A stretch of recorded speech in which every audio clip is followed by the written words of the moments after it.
Estamos celebrando el tiempo de Pascua, un tiempo sumamente importante desde un punto de vista litúrgico y también para nuestra vida de fe. El tiempo de Pascua es uno de los tiempos fuertes en el año litúrgico, sin embargo, es fácil que poco a poco se vaya disolviendo su sentido hasta que quede en el olvido. ¿Qué podemos hacer para hacer de este tiempo de Pascua un tiempo verdaderamente especial que deje algo en nuestra vida de fe y que celebremos con gozo? De eso hablaremos esta noche aquí en el Club de los Búhos.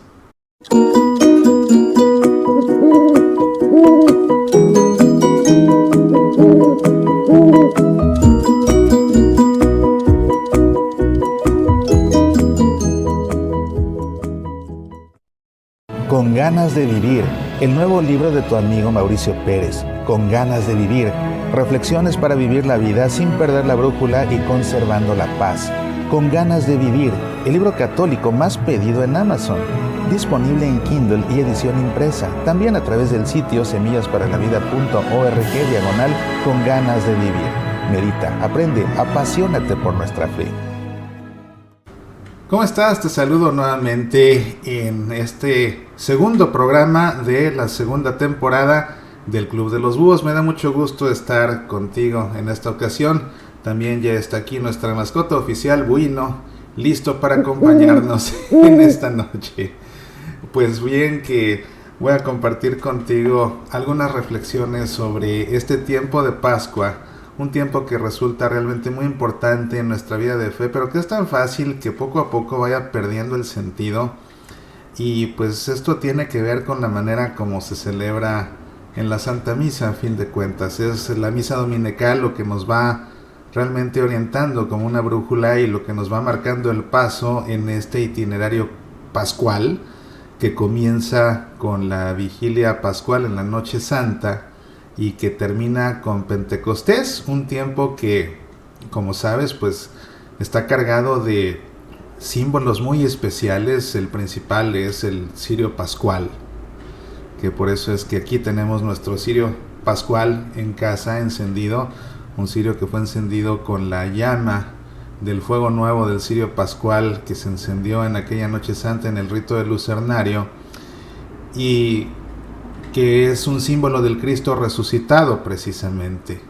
Es una cruz que está, o el cirio tiene una cruz, como la cruz en la que murió Jesús, y que está marcada con 5 clavos de incienso que recuerdan las llagas de Jesús, los clavos de las manos, de los pies, la corona de espinas en la cabeza, la lanzada en el costado, y que está marcado también con el alfa y la omega, que marcan el principio y el fin, que es Jesús. Él es el principio y el fin de todo lo que existe, el alfa y la omega.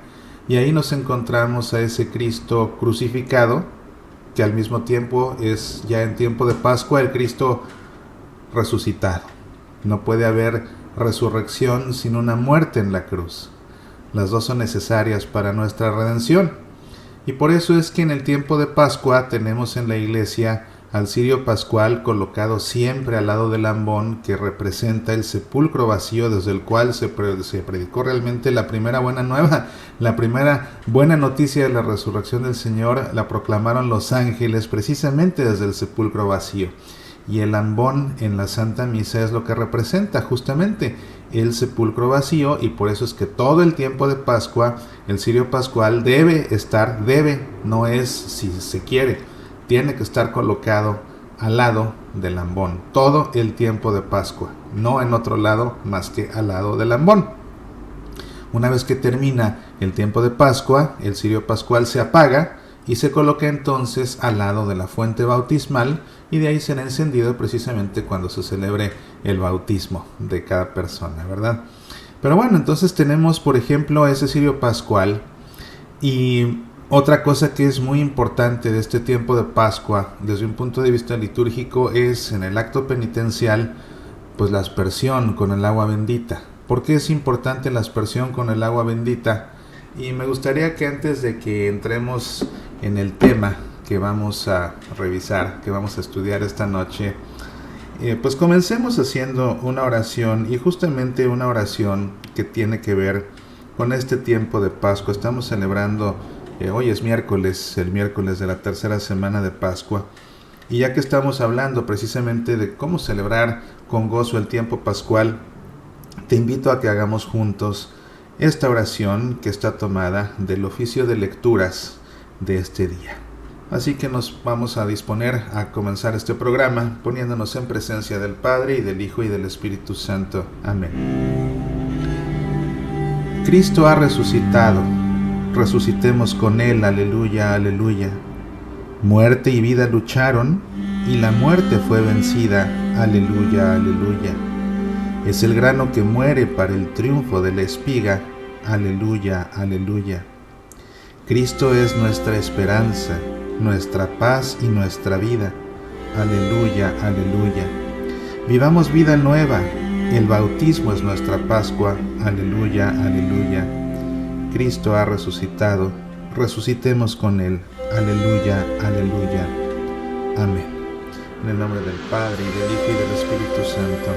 Amén.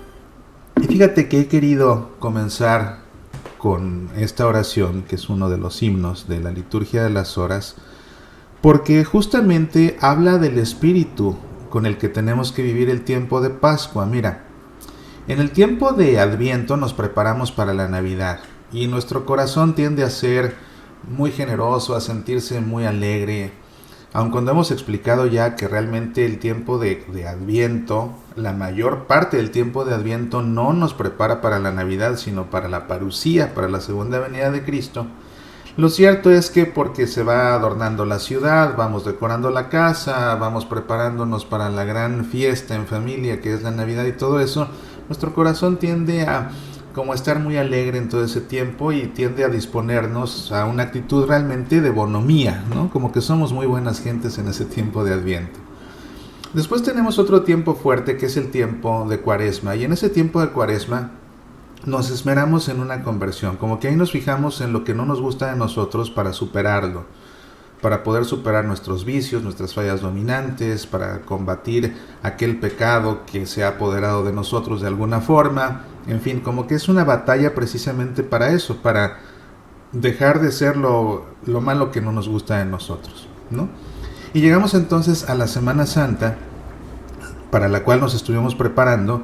En concreto, para el tríodo pascual celebramos entonces la pasión, muerte y resurrección del Señor, el misterio de nuestra redención.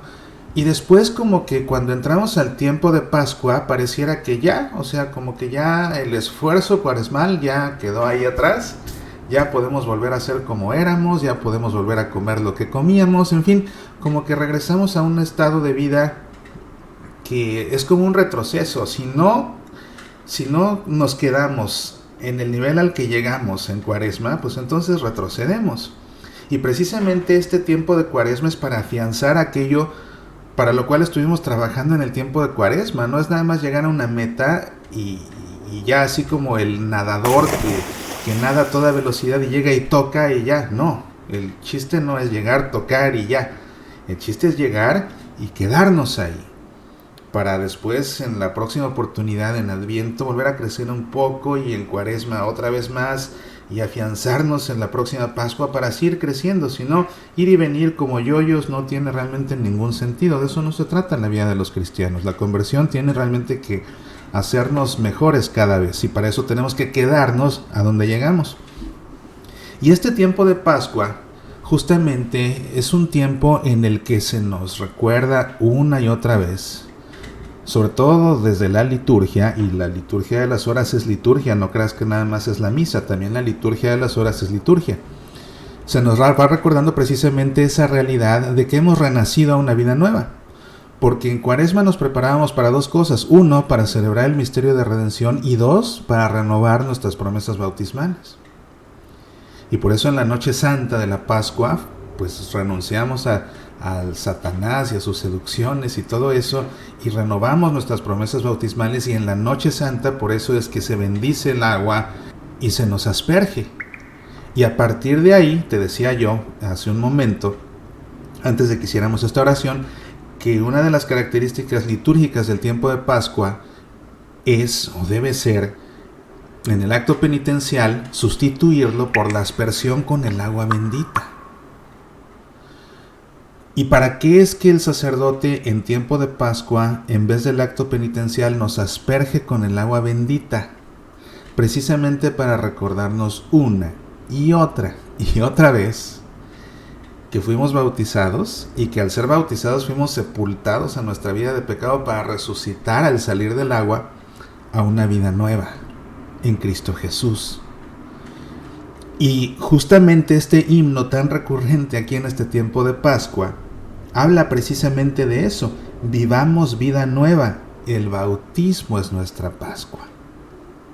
El bautismo es nuestra Pascua. Entonces, ese recordatorio constante cada vez que nos cae el agua bendita nos debe recordar esto, que el bautismo es nuestra Pascua. Entonces, todo este tiempo de Pascua es para en verdad vivir habiendo resucitado una vida nueva, habiendo dejado atrás aquel pecado o aquellos pecados que superamos con nuestro esfuerzo en el tiempo de Cuaresma, para quedarnos ahí, para afianzarnos ya ahí donde estamos ahora.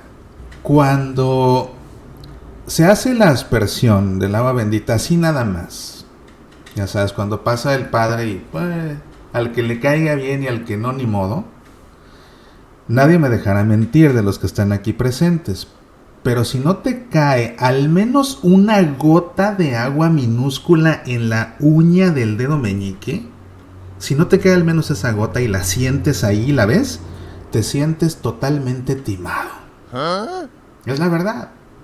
Es la verdad. Prueba de la sacramentalidad de los ritos de la iglesia y prueba de la sacramentalidad de un sacramental como es el agua bendita. O sea, los sacramentos son signos sensibles de un Dios al que no vemos, pero que están ahí para que lo sintamos, para que lo percibamos sintiéndolo con nuestro cuerpo. Y el agua bendita la tenemos que sentir con el sentido del tacto. Por ejemplo, el Santo Crisma lo percibimos con el sentido del olfato, porque es el aroma más exquisito que existe sobre la faz de la tierra. El sacramento del perdón lo percibimos con el sentido del oído, cuando escuchamos que el sacerdote nos dice que todos nuestros pecados están perdonados. La Eucaristía la percibimos con el sentido del gusto, cuando nos comemos la hostia consagrada, cuando bebemos el vino consagrado. En el caso del sacramento del bautismo, percibimos la presencia del Dios al que no vemos con el sentido del tacto. Cuando sentimos el agua bendita, cuando somos bautizados, el agua que nos escurre por la frente, o los que son bautizados por inmersión, cuando son sumergidos en el agua, lo sienten. Entonces, cuando el sacerdote pasa en este tiempo de Pascua y nos asperge, al aspergernos tenemos que sentir el agua, nos tiene que caer. Una aspersión bien hecha es la aspersión en la que todos los fieles presentes en la iglesia sienten que les cae el agua bendita. Porque definitivamente el que siente que no le cae o el que no le cayó y por eso no la sintió, se siente timado. Siente que le faltó algo muy importante, se siente timado.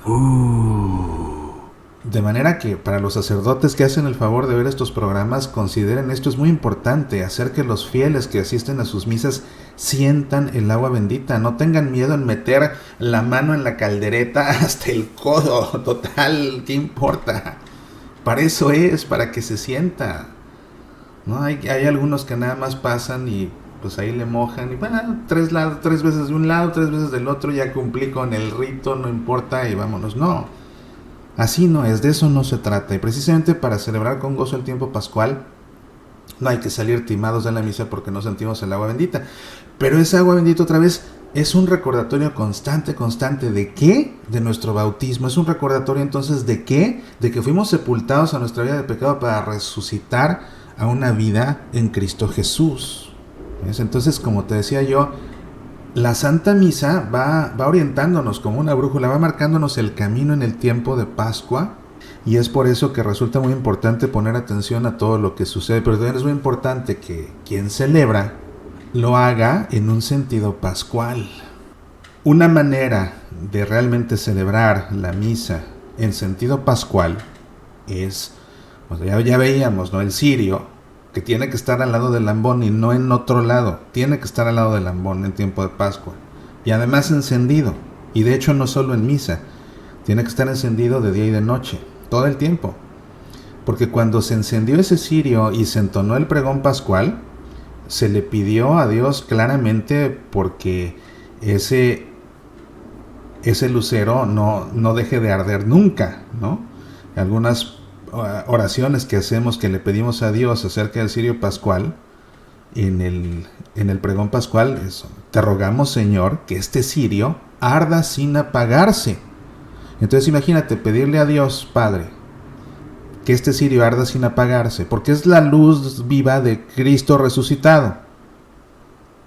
Entonces le pedimos al Padre que este lucero, que este cirio arda sin apagarse, y acabando cada misa va el monaguillo o el sacristán y lo apagan. Pues están contradiciendo lo que se le pide a Dios.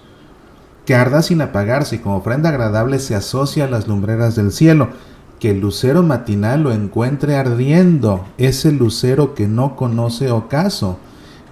El lucero matinal es la estrella de la mañana, entonces al amanecer, dice aquí, que el lucero matinal lo encuentre ardiendo. Si apagas el cirio de noche, entonces ¿para qué le pides a Dios que el lucero matinal lo encuentre ardiendo si vas a mandar al monaguillo a que lo apague? Por eso tienen que permanecer, y por eso los cirios son tan grandes y deben ser grandes precisamente para que también, no solo para que, otra vez es el símbolo del Cristo resucitado. Quienes tapan al Cristo crucificado, porque ya he visto un montón de fotos que hacen eso, ¿verdad? Que le ponen ahí un velo blanco y amarillo al Cristo, no sé por qué le ponen esos colores, pero he visto muchas fotos de iglesias donde le ponen un velo blanco y amarillo al Cristo crucificado que está atrás del altar y ponen al lado una imagen de un Cristo resucitado. Quienes hacen eso es porque no saben de esa gran liturgia, es la verdad, porque el símbolo del Cristo resucitado es el cirio pascual. Y siempre tiene que haber para celebrar la misa un Cristo crucificado, entonces no pueden taparlo, porque tiene que estar presente el Cristo crucificado, porque en la misa ofrecemos el sacrificio de Cristo, su sacrificio eucarístico, y para poder ofrecerse tiene que morir en la cruz, entonces tiene que haber un Cristo crucificado.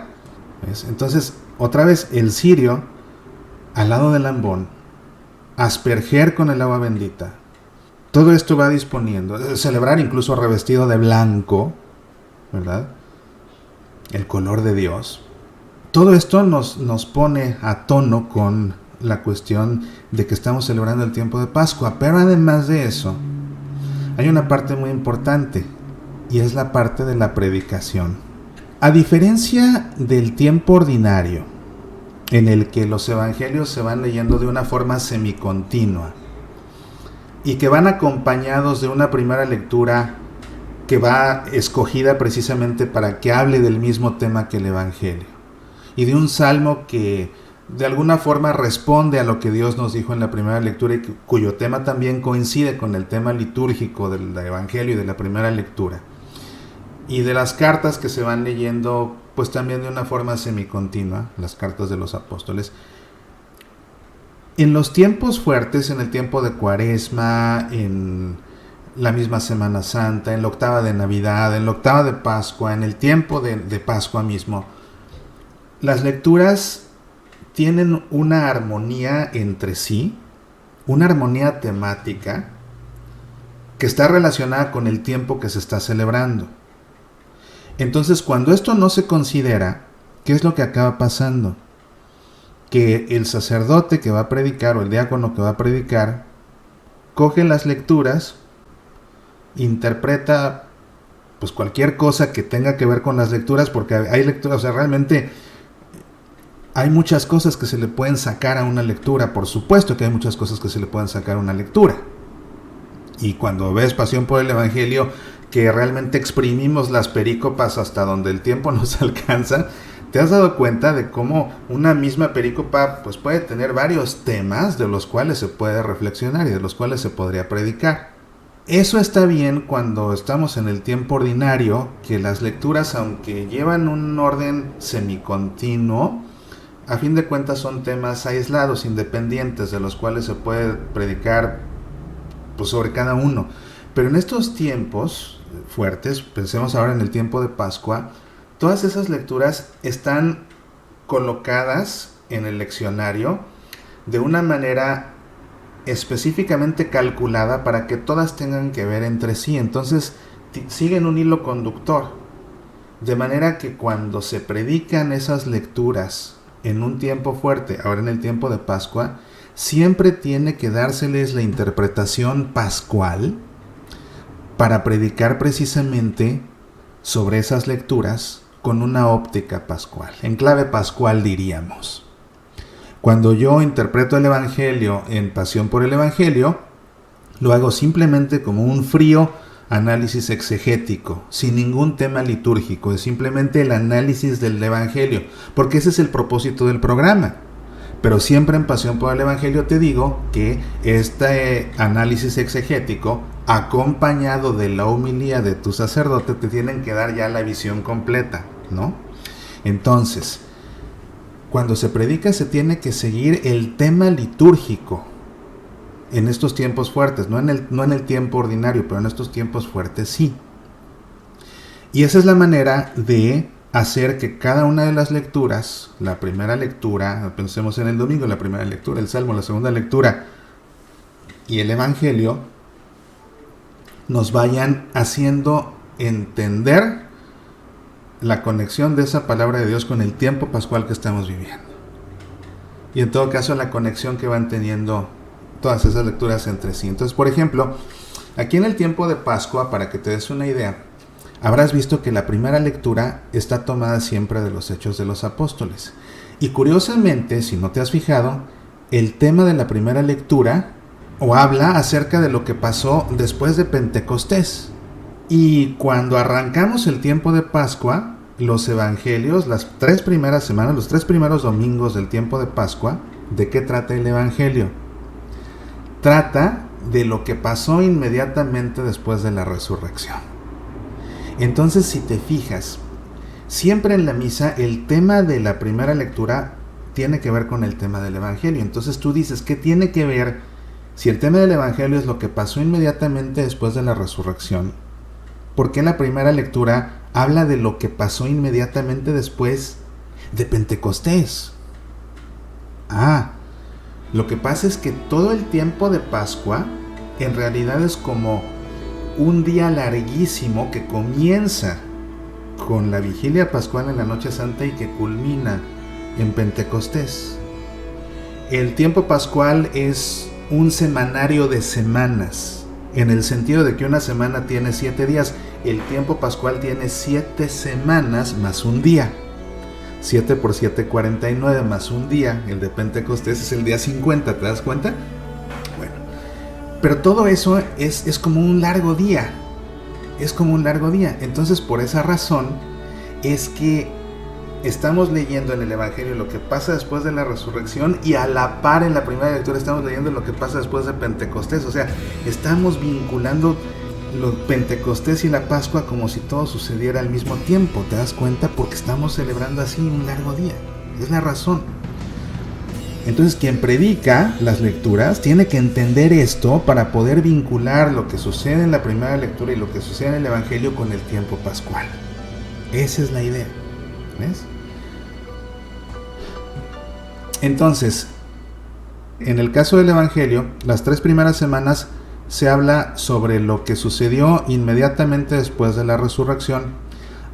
La cuarta semana de Adviento, el cuarto domingo de Adviento, el tema todos los años, independientemente del ciclo litúrgico, el tema es el Buen Pastor. Entonces este cuarto domingo va a ser el Domingo del Buen Pastor. Siempre es así, el cuarto domingo de Pascua.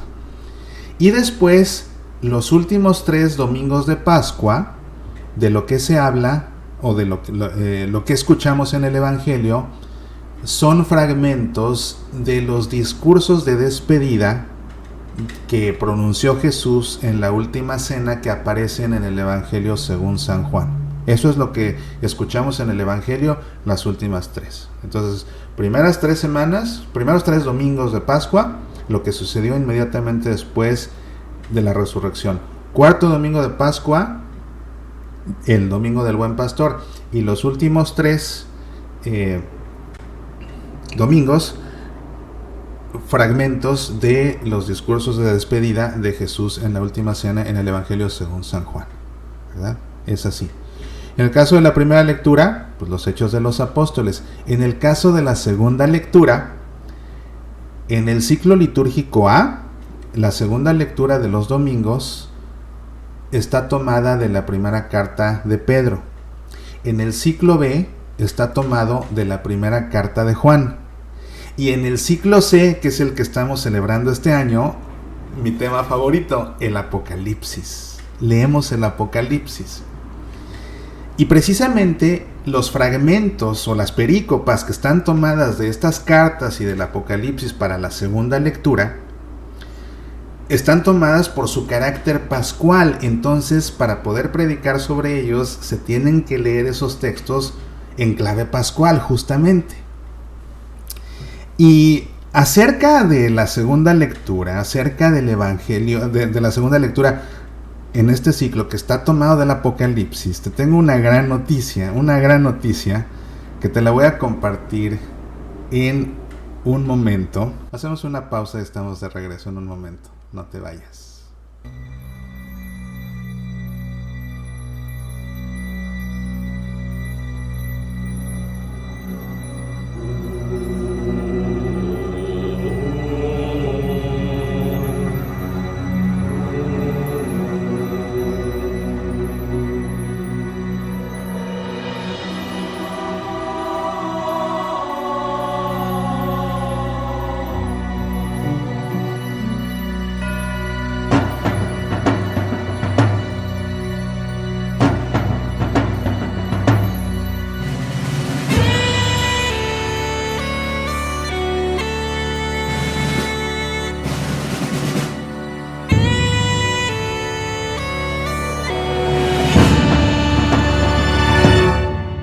Pues estamos aquí de vuelta ya en el Club de los Búhos y antes de continuar vamos a ver los saludos que nos han dejado a lo largo del programa.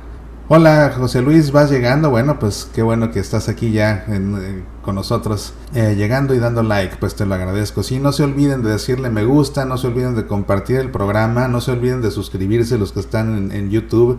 En verdad, todo eso nos ayuda a que automáticamente el programa se comparta, se disemine, los algoritmos que mueven todo esto detrás ven los intereses de la gente, los hábitos de la gente, entonces pues eso hace que les empiece a promover el programa a personas que ni siquiera sabían que existía, ¿verdad? Pero que ven que está relacionado con temas que les gusta, sobre todo cuando ven que es un programa que la gente gusta y que la gente comparte y un canal al que la gente se suscribe.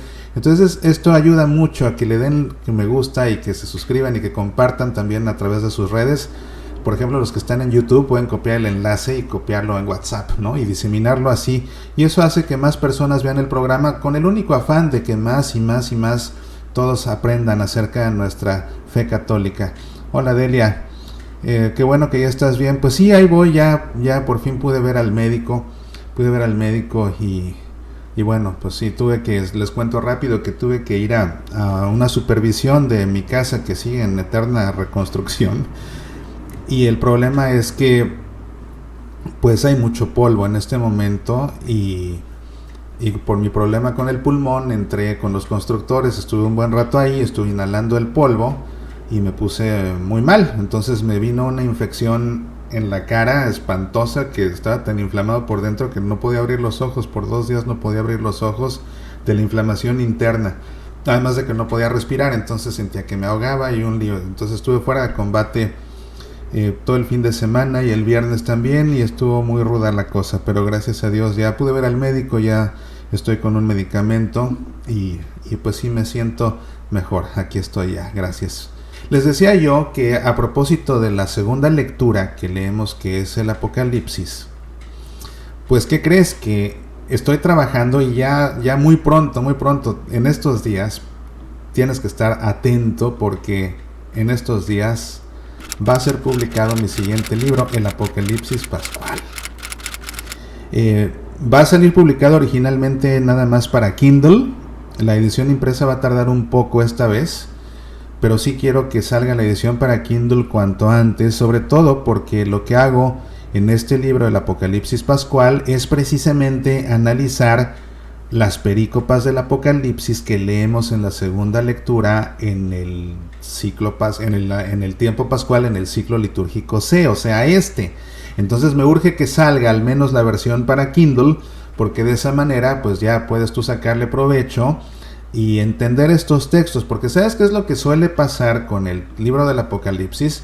El libro del Apocalipsis es hermoso, realmente es hermoso. Si lo lees así nada más como está escrito, bueno, como obra literaria es realmente una joya, es una hermosura. El problema que tiene el Apocalipsis es que es un libro difícil, es un libro complicado porque está todo escrito con símbolos. De manera que si lo lees así nada más te puede parecer muy, muy bonito, muy poético, pero también te puede parecer muy fantasioso y es difícil entenderle. La única forma de realmente comprender el libro del Apocalipsis es conociendo la literatura apocalíptica, porque la apocalíptica es un género literario. Es un género literario que floreció 2 siglos antes y 2 siglos después de Jesús.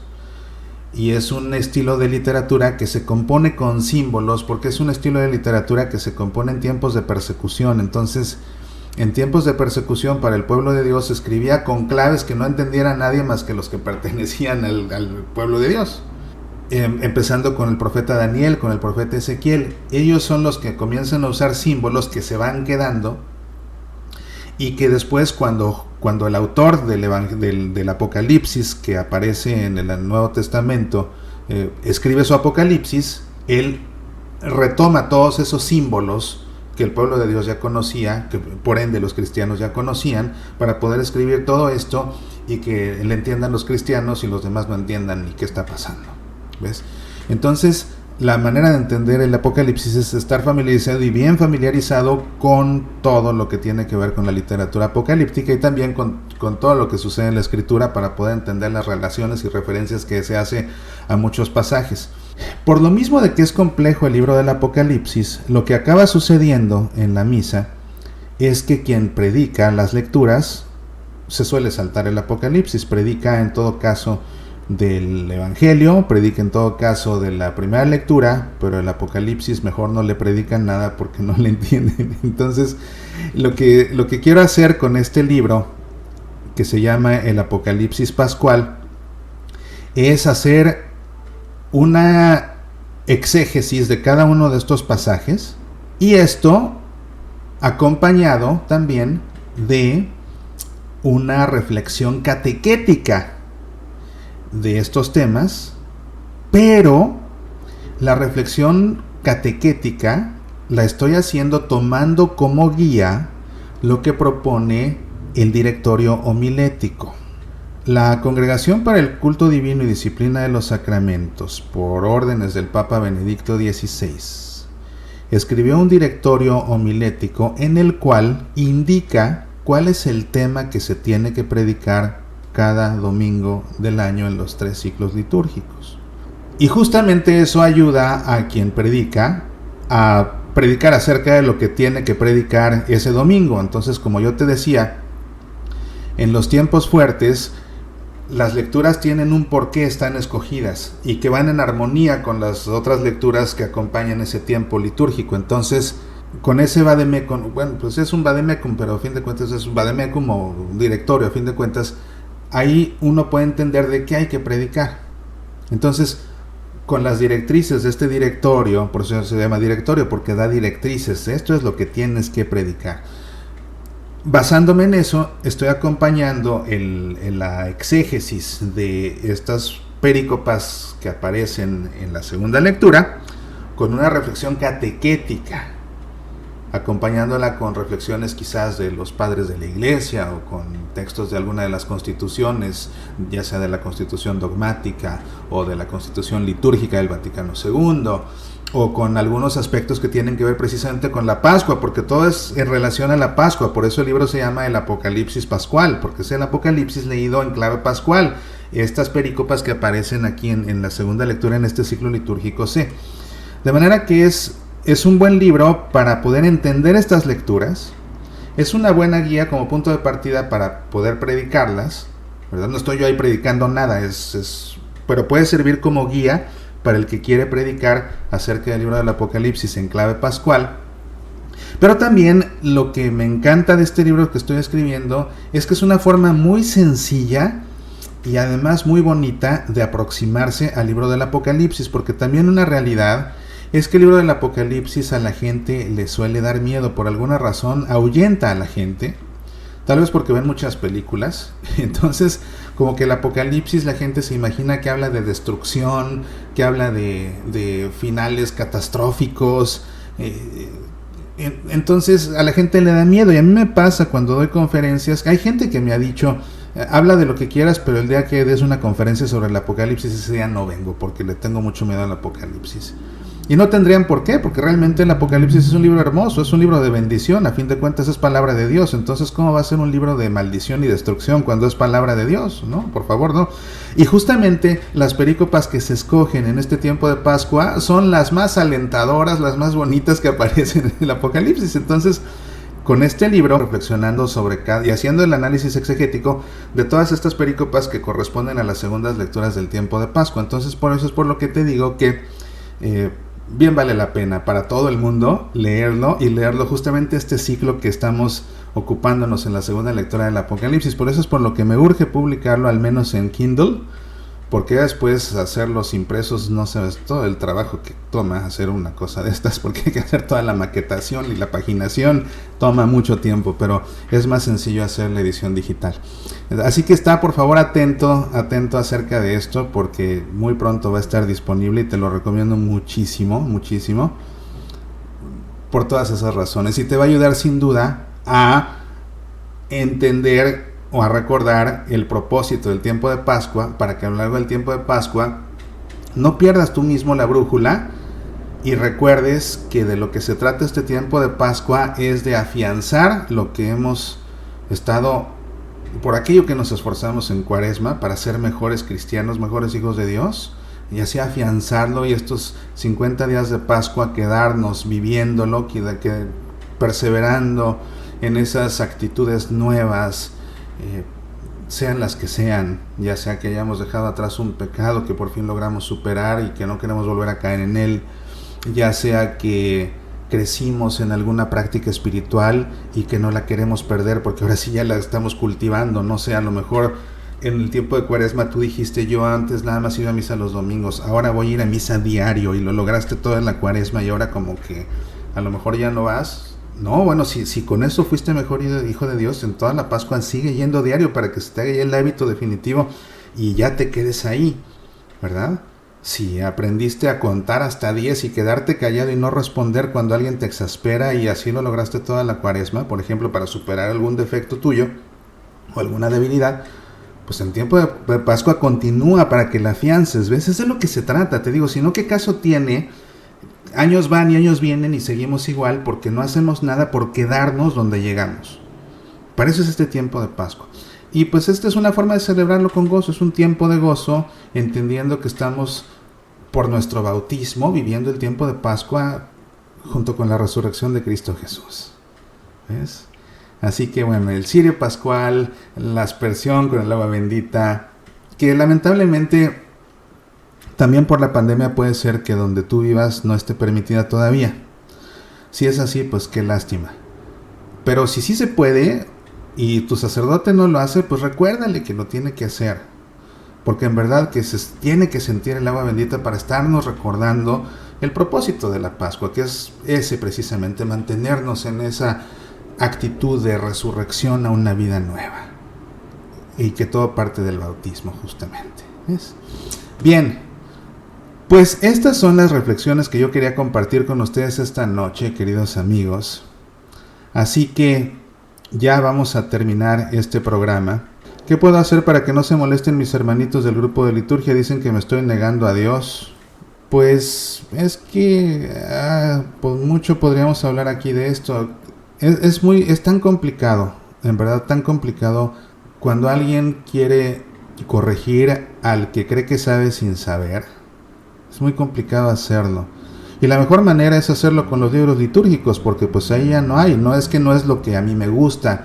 No vengo a imponerte lo que yo prefiero. Vengo a que hagamos lo que la Iglesia indica.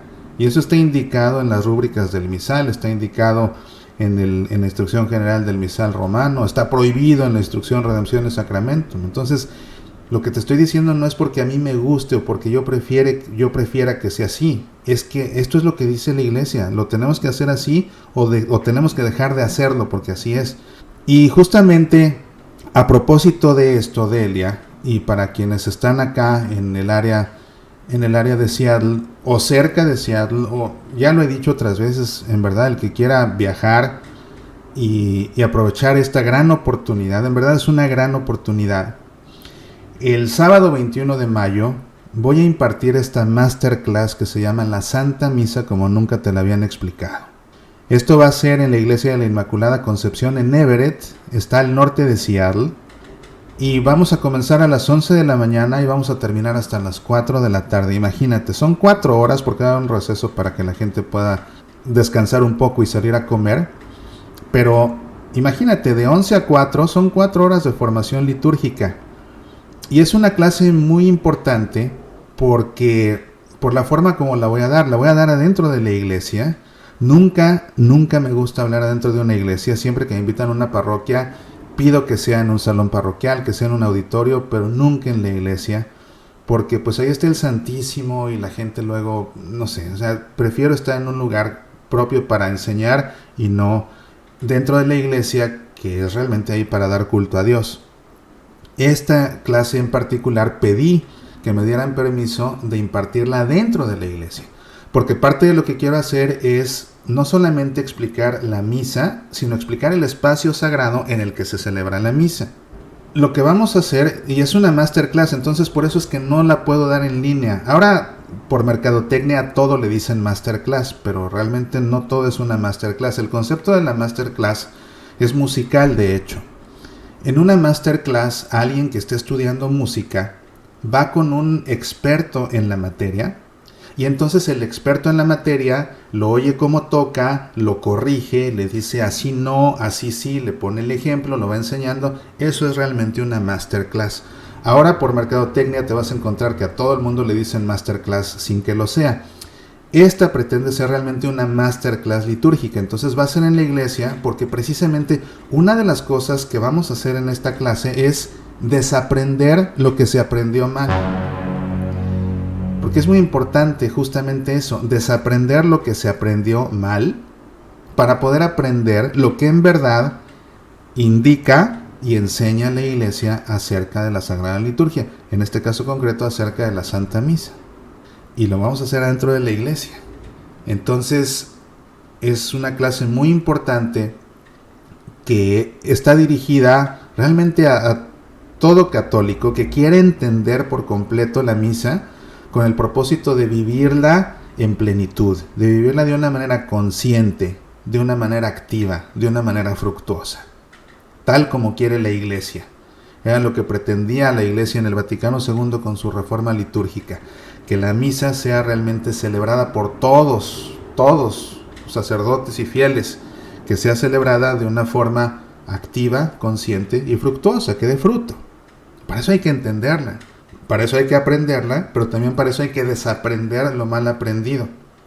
Y por esa razón es que es una clase que no puedo dar en línea y que no puedo filmar y transmitir. No, es una clase con mucho movimiento, con interacción con la gente, en fin, con cuestionarios que van a tener que llenar para aprender cosas que ni se imaginaban y sacarle todo el provecho a la misa. Entonces, en verdad, te pongo aquí nuevamente el anuncio porque considera asistir.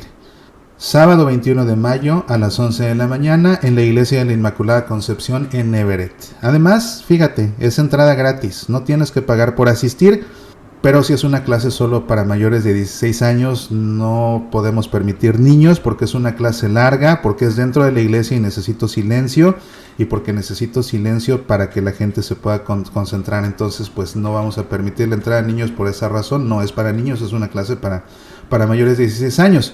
Es una clase que le viene muy bien a quienes participan en un equipo litúrgico, para quienes son sacristanes, para quienes son monaguillos mayores de 16 años, para quienes son lectores, para quienes son ministros extraordinarios de la comunión. Para todos ellos es muy útil, pero también para todo el que va a misa, para todo el que va a misa. Entonces vale la pena, yo diría pues hasta para sacerdotes y para diáconos, es una clase que vale mucho la pena, así que acompáñanos.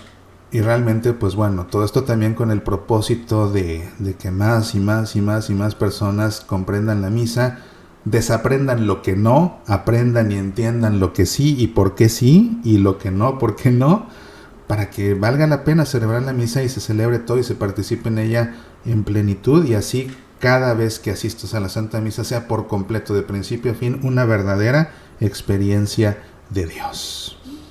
Bien, y finalmente, Delia, ¿puedes leer el complemento de mi pregunta? El complemento de tu pregunta, a ver, es que tu pregunta solo me aparece así, dice, ¿qué puedo hacer para que no se molesten mis hermanitos del grupo de liturgia? Dicen que me estoy negando a Dios. Pues es que, ¿qué te digo, Delia? O sea, realmente tienen que saber de liturgia, y por eso es por lo que te decía, pues con los documentos en la mano, esto es lo que dice el misal, esto es lo que dicen las rúbricas del misal, esto es lo que dice la instrucción general del misal romano, esto es lo que dice la instrucción Redempción y Sacramentum, esto es lo que dice tal circular de la Congregación para el Culto, Divina y Disciplina de los Sacramentos, porque pues no es cosa de negarse a Dios, querer hacer las cosas bien es con el propósito de darle a Dios un culto en espíritu y en verdad, ¿no? Entonces no sé si esa es no sé qué parte no he respondido de tu pregunta, pero por lo que puedo leer ahí creo que esa es la respuesta. Pues bien, amigos, gracias a todos, muchas gracias por el favor de su atención. Con el favor de Dios, aquí nos estaremos viendo la próxima semana en una emisión más del Club de los Búhos, y recuerden también que nos vemos este fin de semana en Pasión por el Evangelio. Todos los días nos escuchamos, o ahora también nos vemos en Semillas para la Vida, y pues estén al pendiente del nuevo libro, el Apocalipsis Pascual. Les aseguro que les va a gustar y que van a aprender mucho y que van a ver lo hermoso que es en verdad el libro del Apocalipsis. Hasta la próxima. Apasionate por nuestra fe.